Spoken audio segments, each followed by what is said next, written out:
Okay, so I'm going to speak kind of, I guess, more from a policy context around the immigration plans that have existed both federally and provincially. And I just want to put out there, I'm not an expert in this area, I'm knowledgeable, but so as I'm speaking to this, I think we do have other experts in the room.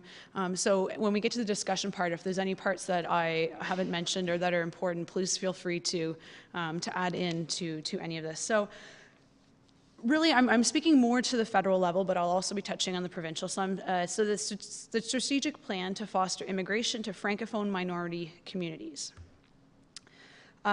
So a little bit of context. In March 2002, CIC created, and I apologize for all the text, created the Francophone Minority Community Steering Committee in recognition of a need for a more focused approach to Francophone immigration.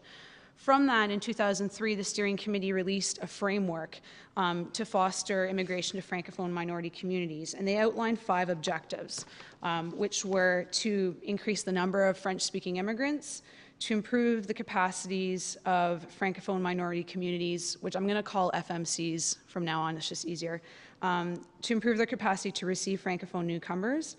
The third, to ensure economic integration of French-speaking immigrants. Fourth, ensure the social and cultural integration. And then finally, to foster the regionalization of Francophone immigration outside of Toronto and Vancouver. So with that framework, in 2005, there was the publishing of essentially a summary of all of the projects that had been undertaken between 2002 and 2006 to support this end. And then finally, in 2006, you had the strategic plan, which is the document I have here, to foster immigration to Francophone minority communities, which is a 5-year plan sent to achieve the objectives that were set out in the framework. So something to keep in mind, in the framework, they decided that the target was that by 2008, 4.4% of newcomers outside of Quebec should be French-speaking immigrants. That was kind of the overall target. That's something to keep in mind. And then they estimated it would take about 15 years to reach an annual target of 8,000 to 10,000 French-speaking immigrants outside of Quebec. So a little bit more context, and actually some of these have already been spoken to actually, but between 2003 and 2011, about 40% of French-speaking newcomers came from the sub-Saharan African region. That's something really important to consider when we're talking later on about issues around labor market integration and language and welcoming communities as well. Outside of Quebec, as was mentioned, Ontario has the largest number of French-speaking people. So, for example, in New Brunswick, they have about 230,000 people, Francophones, which is about 33% of their population. In Canada, we have 2 times the number of Francophones, so about 570,000, but it's only about 4.8% of our population. So a much smaller percentage, but much larger number. And according to the 2006 census, I'm not going to use the national survey that's recently come out at this point, that the immigrants represent 20% of total population of Canada, 28% of the total population of Ontario, and French-speaking immigrants make up 2.8% of immigrants in Ontario. And that's gone up slightly in the last few years. And then, of course, immigration, as was described, is very urban. Most of the immigrants are coming in Ontario are coming to Toronto, Ottawa, Southern Ontario. But we also have 20% living in Peel and York, and then 15% in Hamilton, Halton, Essex, Waterloo, Middlesex, Durham, and Niagara. So much more spread out. And another important point is that refugees are really an important source of French-speaking newcomers. So I think this is a 2011 statistic. If you look at newcomers coming to Canada in 2011, for those who are French-speaking, 22% of them were refugees. When you look at immigrants overall, about 11% are refugees. So you can see like it's twice as many, and so that's something that's very important to consider as well, especially when you're talking about services for Francophone immigrants. So this federal strategy, underlined 4 challenges around immigrants, and I think there are definitely more, but so they talk about the number and makeup of French-speaking immigrants to Francophone minority communities. There's the issue of the definition of what is a Francophone immigrant. Who is a Francophone immigrant? It used to be just what is your mother tongue, but now we include those whose first official language is French, but also keeping in mind that first official language may be French, but they may have other languages as well that are their first language, which is important. Immigrant mobility. Immigrants can move anywhere in Canada once they get here. You can't guarantee they're going to stay in any one place, and there's no data available to understand the mobility of Francophones around Canada, and that's really important. Integration difficulties for immigrants. I mean, these are similar to all immigrant groups, but you have particularities to Francophone immigrants. So when you're talking about labor market integration, you have the issue of language, that yes, they have a French official language, but it doesn't mean they're going to be able to find a job in French. You're going to need English. For many jobs, you have to be bilingual.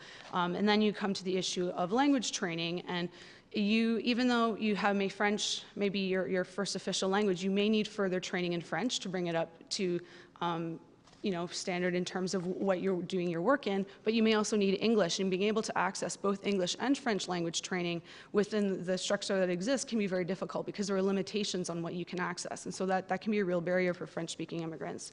There's also the issue of French-speaking immigrants are a minority within a minority, right? You have Ontario, you have Francophones are a minority within this province, and then you have the French-speaking immigrants, especially when you consider the composition. You have 40% that are coming from sub-Saharan Africa. And you have a Francophone community in Ontario that has fought very strongly for many years for their rights and have developed a very strong sense of community. And when you have new members coming in who are felt to have a very different culture that some people feel are undermining their historic culture, you can have a lot of antagonisms there. And that can create a lot of difficulty. One anecdote from a community leader that I know, who's herself from Sub-Saharan Africa, was at an event a number of years ago to celebrate Franco-Ontario Day, and which is relatively new. And they were singing the Franco-Ontario song, and a woman in front of her who was white turned around and said to her, "You're not Franco-Ontarian. This isn't really your event. You shouldn't be here." Right? And I mean, that's an isolated event. It's not the case for everyone, but it speaks to some of the challenges that folks are experiencing in integrating into communities here. And then the last one is Francophone communities, minority communities' lack of capacity to recruit, receive, and integrate French-speaking immigrants. So this was in 2006 when they were setting out these challenges.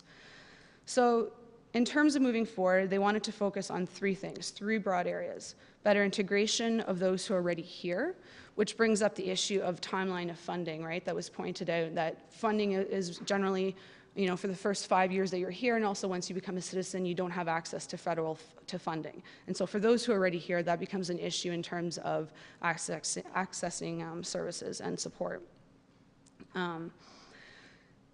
So then you have recruitment of new immigrants. They wanted to, the report says that there needs to be a focus on economic class immigrants and international students in particular, although they do recognize the importance of refugees as a group coming in. And then the last part is the integration, retention, and settlement of new Francophones. And within this, they wanted to have kind of like a three-point focused approach. So focused approach in terms of targeting funding to communities that already have demonstrated capacity, looking at the issues of employability, and they're going to look specifically at health and education and how to help people integrate into there. And then ensuring being able to teach both official languages, having methodology that works, because, and this comes out in some research I'll mention later, there's a real issue around the way that language training is structured, how you can access it, how I'd mentioned before about the limits of how much English, French that you can access, and the way that it's taught, and the levels that it's taught. There's a lot of frustration there. So in terms of implementing, one point, there was a creation of what's called Réseau en Immigration Francophone, which are similar to local immigration partnerships, although they are different. They're more regionally focused, and their kind of role was to undertake some of the priorities. So coordinating within a region, bringing stakeholders together, increasing awareness in the local community of Francophone issues, of immigration issues. In Ontario, we have three réseaux. There's one in Ottawa, Hamilton, and Sudbury. In the rest of the country, they're just provincially. So we're the only, at this point, that has more than one. And then we also have a provincial group that coordinates. And then there's the federal committee that I had mentioned previously. So in terms of the priorities for 2006-11, many of these are similar to other priorities we see with other immigration, especially, for example, with the LIPS. So implementing and supporting local networks, which were the réseaux, increasing awareness in the local communities of the issues, implementing language training, providing training to upgrade professional employment skills, research, supporting creation of micro-businesses, supporting French language post-secondary institutions, and recruitment of international students, promoting immigration and selecting potential immigrants, and supporting refugees. Huge priorities. Kind of covers everything. So the part of the question is did this happen? Did it work? And what's going on? So I'm going to speak a little bit to that in a minute. How am I for time? Good? Okay. I forgot to turn my stopwatch on. So I'm just going to stop for a minute and just to talk a little bit about the Ontario immigration strategy, because this kind of came in between. So Ontario released its first ever immigration strategy in 2012. Just before that, there had been research done that informed the immigration strategy around Francophone issues. There had been research done by the Ministry of Citizenship and Immigration, and it was a final report called Research on Settlement Services Available in French for Francophone Newcomers in Ontario. And one point from that research to point out is that Francophone immigration to Ontario, according to the numbers, is increasing. So as I had mentioned before, they represent about 2.8% of Ontario's total immigrant population. But if you look at those arriving 2001 to 2006, they represent about 3.8%, which means that there is seeing a bit of an increase, but there's an expectation that that is going to level off, as was mentioned, because of some points I'll mention in a minute. Now, in the research, the two biggest barriers and weaknesses that were pointed out is for the people who participate in this research, because they did focus groups with both service providers and clients and service users, is labor market integration and language classes. And I kind of already spoke to those issues, but those are identified as key barriers with those particularities that Francophone immigrants experience, especially those born in Africa as well as Haiti, that they experience particular barriers around racism and discrimination within those. Now, in terms of the immigration strategy, it didn't speak a huge amount about Francophone immigration, but it did say that there's a target to achieve 5% Francophone immigration. There wasn't really a timeline given for this. It's kind of a general goal. And then the expert roundtable recommended using the provincial nominee program to help achieve this target. And something that's interesting to note, I don't know if you follow all of the different selection programs, but CIC, if I'm remembering this correctly, has actually within the provincial nominee program made an exemption for Francophone immigrants, that it's easier for them to move through the selection piece, that employers don't have to go through the same timeline process. Now, you'll have to check on this to be sure exactly, and it's actually very hard to find information about this. But that has been done as a recognition of there needs to be easier ways to select Francophone immigrants. So now, kind of moving back to the federal strategy, CIC did an evaluation in 2012, but they only looked at 2008 to 2011. So a few points. So on the 4.4% objective of reaching 4.4% of newcomers being Francophone immigrants, CIC actually set a short and a long-term objective. So 1.8% by 2013, 4.4% by 2023. So according to their numbers, the 1.8% goal was achieved in 2004. But the thing is to remember that originally the goal had been 4.4% by 2008.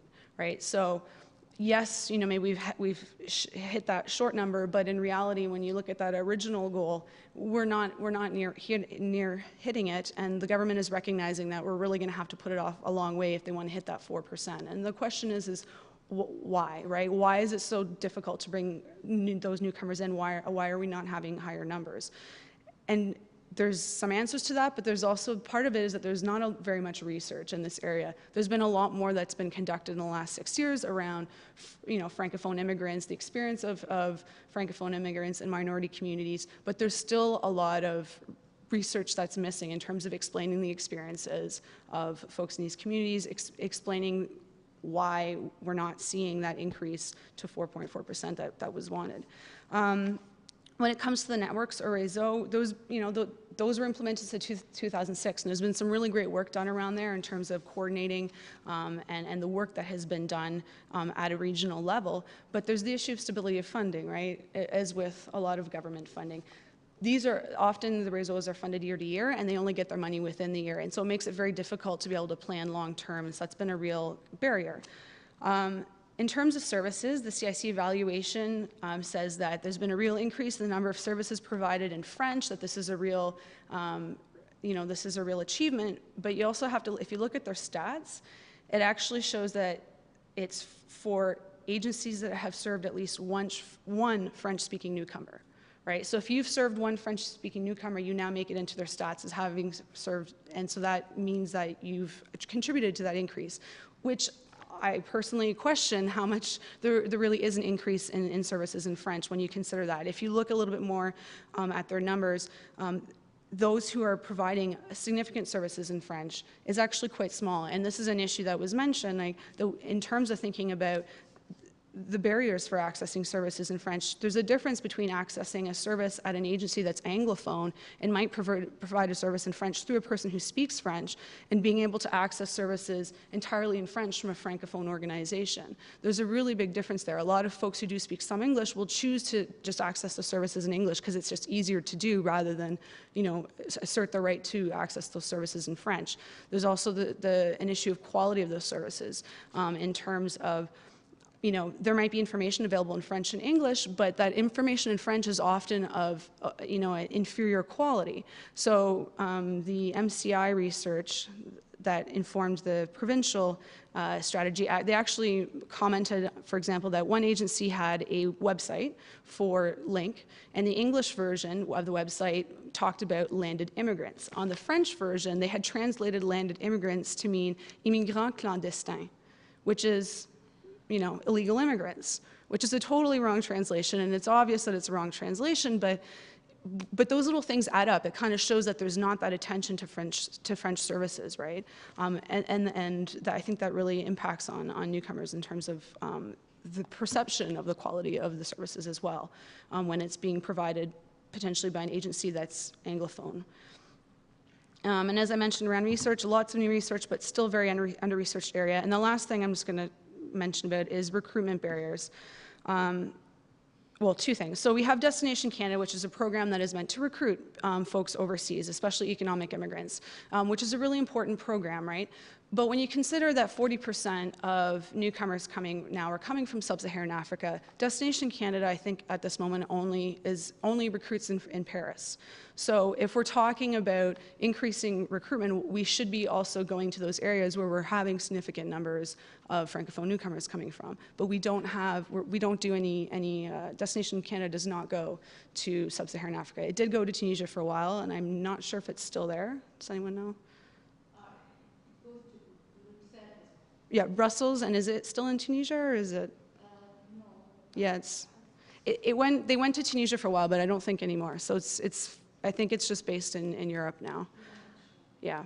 So that's a real question if we're talking about that. As well, Destination Canada, there used to be money available for provinces and community groups to be able to participate, but I think recently in the last federal budget, the money for the provinces and community groups was cut, or at least reduced very significantly, which makes it very difficult to participate in the recruitment. So I think that's important. And then the last thing around the immigration selection process being a significant barrier, especially around economic immigrants, the way that it's been created now, that you have, all these categories of jobs, we're only going to take 1,000 people for these, and then we're going to cut it off. There's, as far as I know, not a real attention paid to, do we have a certain number of Francophones in each of these categories, that we're ensuring that we're bringing Francophones in. It isn't, it's first come, first serve. We also have this new system that will be implemented, I guess, within the next year. It's called expression of interest. The idea is people they want to come here as economic immigrants, they fill out the form, they put their name in a large pool, and then employers can go and select immigrants that have the skills they want and then bring them in that way. So it's And that they're expecting that many economic immigrants are going to come from this. But what happens to Francophone immigrants? How do we ensure that there are, that Francophone immigrants are being chosen? There's also the issue of diversity. If employers are choosing who they feel most comfortable, are they going to start choosing like mostly white immigrants? I think it's a question to be asked. What happens to ensuring a diversity of people that come in? And also, how do you ensure that within the Francophone immigration that comes in, that we're not choosing Francophones simply from a certain area because that's who people feel more comfortable with, or the employers do? So I think that's a question to be considered. So I'm going to leave it there. Thank you.